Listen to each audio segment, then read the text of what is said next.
오늘은 창세기 39장 말씀을 통해서 우리가 하나님의 말씀을 함께 나누도록 하겠습니다. 오늘 창세기 39장에 있는 말씀은 이제 요셉의 이야기가 본격적으로 시작되는 그런 메시지입니다. 요셉이 아버지 집 야곱의 집에 있었을 때는 아주 귀하고 편안하게 살았습니다.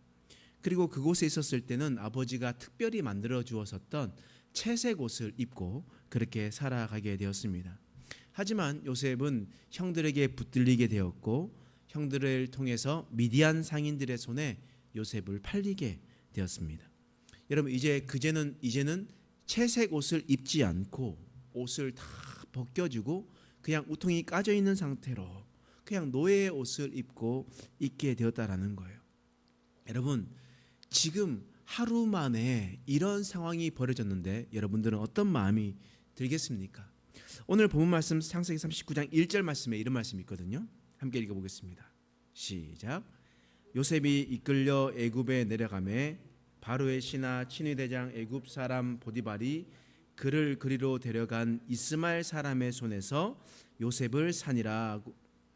이렇게 기록되어 있습니다. 여러분 요셉이 지금 팔려가가지고 이집트에 갔습니다. 그리고 이집트에서 친위대장 애굽 사람 이집트 사람 보디발의 집에 팔려가게 되었습니다. 얼마 전까지만 하더라도 집에서 편안하게 일도 하지도 않고 그냥 채색 옷을 입고 그냥 있었는 사람이 이제 이집트 노예 시장에 머무르게 되었고 이제 진짜 노예로 팔리게 되었습니다. 여러분 이런 상황이면 여러분들이 만약에 요셉이면 어떤 생각이 들겠습니까? 이게 좋은 상황이겠습니까? 나쁜 상황이겠습니까? 우리가 생각했을 때는 분명히 나쁜 상황입니다.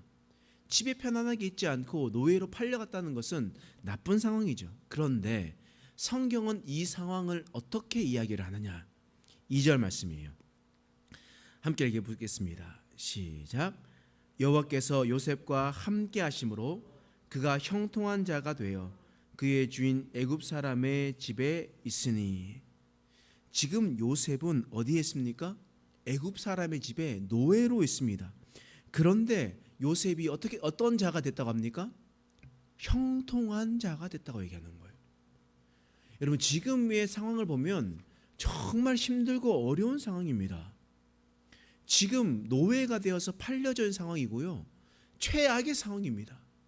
그런데 요셉을 뭐라고 얘기하냐? 성경은 형통한 자가 되었다라고 이야기하는 거예요. 우리가 생각했을 때 형통이라는 단어를 쓰면 어떻게 되었을 때 형통이라는 단어를 씁니까? 일반적으로 생각해 보면 일단 물질적으로 부족함이 없어야 돼요. 그리고 인간관계에서는요 걸림돌이 없고 그냥 아주 편안하게 잘 지내야 됩니다. 그리고 앞으로에 대한 미래를 생각했었을 때 전혀 두려움과 걱정이 없어야 됩니다. 그것이 형통한 삶이라고 이야기를 합니다. 우리는 그것을 형통이라고 하는 거예요. 그런데 지금 요셉이 그런 상황입니까? 지금 요셉이 물질적으로 부족함이 없고 인간관계도 아주 좋고 미래에 대한 두려움 없이 걱정 없이 그렇게 있습니까? 아니잖아요. 요셉은 지금 형들에게 팔려왔고 노예가 되었습니다. 그런데 어처구니 없게 성경은 요셉이 형통한 자가 되었다라고 이야기를 합니다. 그 밑에 절도 똑같이 말하거든요. 3절 말씀 함께 읽어보겠습니다. 시작. 그의 주인이 여호와께서 그와 함께 하심을 보며 또 여호와께서 그의 범사에 형통하게 하심을 보았더라. 요셉만 있었던 것이 아니라 그의 주인 보디발 이집트 사람 그 사람도 요셉을 보았을 때 그가 범사에 형통하게 되었던 것을 직접 보았다라고 이야기를 하고 있습니다. 여러분 지금 노예 살이하는데 어떻게 형통이라는 단어를 사용할 수 있겠습니까? 그런데 그가 형통할 수 있었던 이유가 성경에는 무엇이라고 이야기합니까? 2절과 3절에서 반복적으로 나오는 단어가 있죠. 무엇입니까? 여호와께서 그와 함께 하심으로. 여호와께서 그와 함께 하심으로 그는 형통한 자가 되었다. 우리는 돈을 많이 벌고 부족함 없이 살아야 형통한 줄 압니다. 그런데 성경은요 너의 자리가 노예의 자리라 할지라도 지금은 밥을 잘 못 먹고 미래가 캄캄해 보인다 할지라도 하나님이 너와 함께 하시면 너는 지금 형통한 자다라고 하나님께서 우리에게 말씀하십니다. 요셉이 생각했을 때 노예가 최악, 가장 바닥이라고 생각했었습니다. 그런데 요셉이 그 집에서 어떻게 됩니까? 그 여주인이 요셉과 동침하려고 했습니다. 그럴 때마다 요셉은 여주인을 도망다녔습니다. 후에 여주인은 요셉을 모함했습니다. 그리고 감옥에 넣어버렸습니다. 요셉의 삶은요, 새색 옷을 입었던 삶에서 노예의 옷을 입었던 삶으로 변했습니다. 이제 노예의 자리에서 이제 죄수의 자리로 옮겨지게 되었습니다. 노예로 살아갈 때 자신은 더 이상 떨어질 곳이 없다라고 여겼을 겁니다. 그런데 이것이 나의 바닥이라고 생각했었던 그때에 더 밑바닥으로 노예가 아닌 죄수의 신분으로 내려가게 되었습니다. 여러분, 그러면 우리는 어떤 생각이 들겠습니까? 하나님, 노예 자리로 됐으면 됐죠. 이쯤 하면 된 것 아닙니까? 라고 이야기를 하며 하나님 앞에 원망하고 불평할 수도 있습니다. 그러나 요셉은 어떻게 했을까요? 23절 말씀입니다. 읽겠습니다. 시작. 간수장은 그의 손에 맡긴 것을 무엇이든지 살펴보지 아니하였으니 이는 여호와께서 요셉과 함께 하심이라. 여호와께서 그를 범사에 형통하게 하셨더라. 지금 요셉의 자리는 감옥, 죄수의 자리였습니다.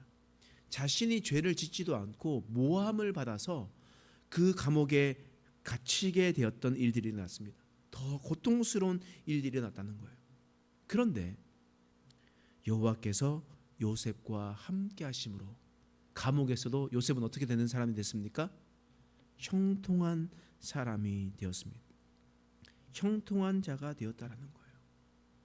여러분, 우리의 삶 가운데 있는 그 어려움과 힘듦 때문에 우리는요, 하나님을 불평하고 하나님을 떠날 때가 있습니다. 그러나 우리가 하나님을 더 가까이 하고 하나님 앞에 나아가게 되면요, 하나님은 그 길을 형통한 길이다 라고 이야기했습니다. 여러분, 우리 교회도 마찬가지죠. 우리 교회도요, 지금 생각해 보면 2년 전에 제가 이제 거의 왔었을 때 우리 교회가 정말 힘든 길이었잖아요. 힘든 길이고 있다가 또 우리가 살아갔었을 때 또 목양의 교회에서 지원도 해주고 그러다 보니까 우리는 좀 어려움 없이 지금 이제 2년 가까이를 재정적으로 어려움 없이 있었습니다. 그리고 난 다음에 우리가 좀 7월, 8월 되면 조금 재정적으로 어려운 날이 우리에게 찾아오게 될 거예요. 여러분, 그 찾아왔었을 때 어려움과 힘듦이 찾아왔었을 때 하나님, 이 어려움과 힘들 때문에 우리가 불평하고 하나님 앞에 원망하고 살아간다면요, 하나님, 우리는 하나님 앞에 우리 죄악을 지르는 것밖에 없습니다. 그런데 그런 길이 있었을 때라도, 어려움과 힘든 일이 있었을 때라도 기도하기를 힘쓰고 하나님과 동행하기를 함께 한다면요, 하나님은 우리에게 형통한 길로 인도해 주실 줄 믿습니다.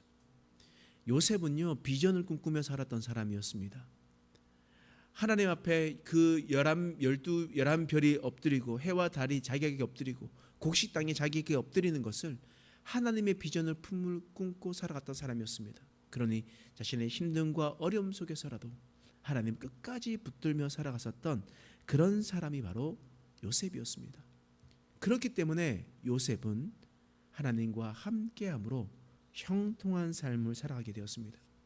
그래서 우리 교회 지금 움직임이 하나님이 보시기에 너무 기뻐할 것 같아요.